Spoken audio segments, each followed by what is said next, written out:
How's everybody doing? My name is Anthony Brian Logan, and today we got to talk about Major League Soccer going down the same road as Major League Baseball, the NBA, and the NHL by acquiescing to Black Lives Matter. Oh yeah, they had on the Black Lives Matter t-shirts, they're kneeling, fists up in the air, all this, that, and the third. Now, I got to give you some context to what's happening here. Major League Soccer had not played since the virus popped, but they played a game, I think it might have been last night. It was two teams on the field. You had Dallas and Nashville soccer clubs. During the anthem, they decided to go ahead and kneel. And they were in front of a crowd when this happened. Now, it wasn't the full crowd, obviously, because you can't do that. You got to be socially distanced. It was only about 25% capacity, but there were still about 3,000 people. Now, when they did this whole kneeling thing, which is on the screen before you, the crowd booed them. Oh, yeah. Not only did they boo them, they also threw objects at them from the crowd. Okay, you're in Texas. People don't like this whole anti-American thing, so of course they got booed. Now, one guy from one of the teams got really upset during this post-game press conference. Now, I'm going to go ahead and roll that clip so you can see what he said. After we get done watching that, I'll talk about what he said. Then I'll give you my 2 cents, my deep detail analysis, and then I'll wrap it on up with a nice bow on top. So without further ado, let's go ahead and roll it. I kind of just wanted to ask you about the national anthem and what conversations you guys had about kneeling. And I don't know if you're aware, but there's fans going, and how does that make you feel knowing that, you had some people understand? You said there was what? There was what going? I'm sorry. Fans were booing in the stands when you guys kneeled. So I just wanted to ask how you felt about that and if you had heard them. I think it was disgusting.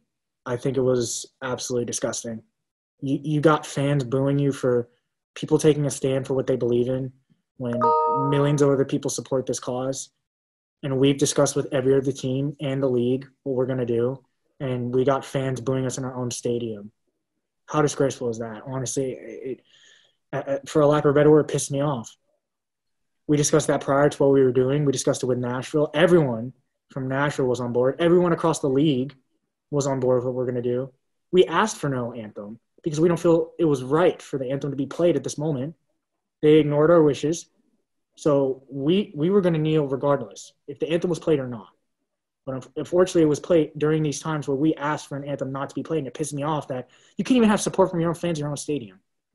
Mm-hmm. It was baffling to me. As a team, we try to give the best possible product on that field, and these last 6 months have been absolute hell for us. Absolute hell. Because we have to watch other people play soccer, and we're just sitting at home, unfortunately, contracting COVID from the unfortunate situations that we were put in. And an opportunity presented itself to play tonight, and unfortunately, we're mad and upset not to get the win. But I was pissed. Everyone around me was pissed. Ryan Hollingshead, the first thing he said to me after we got up off the knee, he said, "I'm sorry. I'm sorry for our fans." Because we had someone chanting USA when they don't understand what kneeling means. They don't understand why we're kneeling. They can't see the reason. They just think we're the ignorant ones, and it's incredibly frustrating. I'm sorry to have this tone, but you have to call it for what it is. I even knew when we decided to kneel, I knew it was going to happen. I had a feeling that should tell you guys something, that I knew we're going to have some negative pushback from having a unified response over what's going on. All right, so you saw that, you heard that. Now, I'm not really sure why this guy is so upset, why he's so triggered, and why he's so butthurt. Okay, he even said in his little spiel there that he expected this to happen. He knew it was going to happen. So it's not like you go out there and kneel and, it's going to be okay. Everybody's going to be cheering and crying. Oh, you guys are brave. Nah, you're in Texas, number one. This is not like, California, San Francisco, Los Angeles. And even out there in California, you're not going to have just 100% love for what you're doing. All right. I'm sure some fans in the crowd may have liked the kneeling, but I think the majority are not going to like it. The majority of Americans are tired of all this stuff. They're tired of the Black Lives Matter so-called protests. Ain't nothing but riots. They're tired of the kneeling. They're tired of the same things from all these groups. You got the NBA doing it with Black Lives Matter emblazoned on the basketball court. They got all kind of slogans on their back. And Major League Baseball, they're doing it. They're holding like long ribbons while they're kneeling. It's like, what are we even doing? Okay, it's to the point now where you're considered brave and bold and courageous if you stand up during the anthem. You know, that was supposed to be a normal thing to show unity, to show patriotism, but now that's like the abnormal thing, and you get praised for doing it. You get praised, rightfully so, for being a stand-up person, quite literally and figuratively, but it's supposed to be that way. Okay, these guys, or at least that one guy, is so upset, but why? You knew before you did what you did that that would happen. Okay, and rightfully so. Nobody wants to see that, talking about, oh, well, they're just thinking we're ignorant. And, you know, it's like, wait a minute. You have your right to think how you think and feel how you feel. And so does the audience. So does the paying people that come to see you play. They have rights the same as you. You may feel like this is necessary to do to push forward some kind of, I don't know, reform. I'm not sure what you actually want to, I'm not sure what the actual objective behind your kneeling is.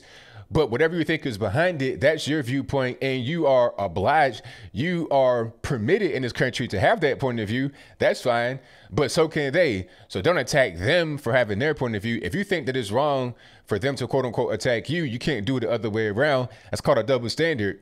What it should be is they have a right to say what they want, and you do as well. That's called freedom of speech. That's why we live in America, right? It's beautiful, ain't it?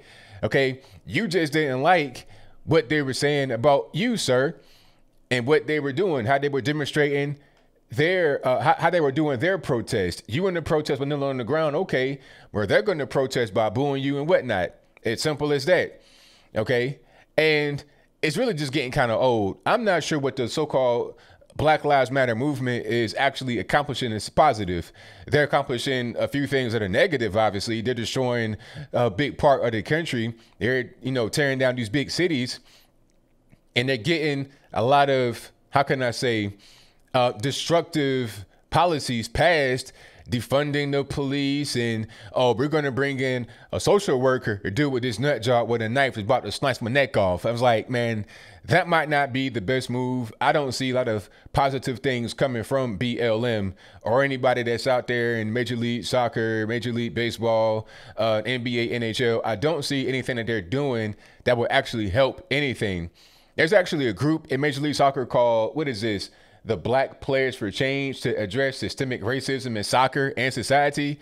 Racism in soccer, I've not heard about that in the States, maybe over in Europe, but I mean, at a certain point, it's sports, all right? And you're going to have some things that are said in sports. I'm a big sports fan, you know. I don't watch soccer, I guess, be totally honest, but basketball, oh man, I love basketball a lot. And I'm really upset at what they've done with this whole BLM thing, infusing it into it. I'm really upset because I was excited to hear them come back. I was really looking forward to them coming back in the bubble in Orlando, but now they got all this BLM stuff just put in my face all the time. I can't even really watch it. I can watch some highlights here and there, but to watch an entire game of all that, it's just, it's really distracting. It just kind of gets in the way. And then there's nobody in the crowd. It's just a weird experience I don't like to have. But getting back to what I was saying, I mean, racism at a certain point, I feel like sports are sports, and you're going to say things out there that you probably wouldn't say in your regular everyday life. I feel like just being the big baby about it doesn't make any sense. What do they call Larry Bird? The hick from French lick? Is that racist? Maybe, but it's sports. I mean, don't be a big baby. As simple as that.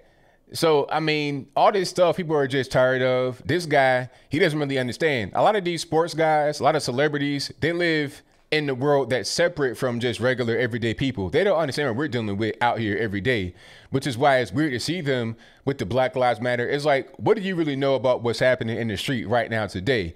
You don't really exist in our world. Really, what you're doing right now is simply just wearing another sponsor's logo. It's an unofficial sponsor. It's a sponsor that doesn't pay him, which is kind of funny.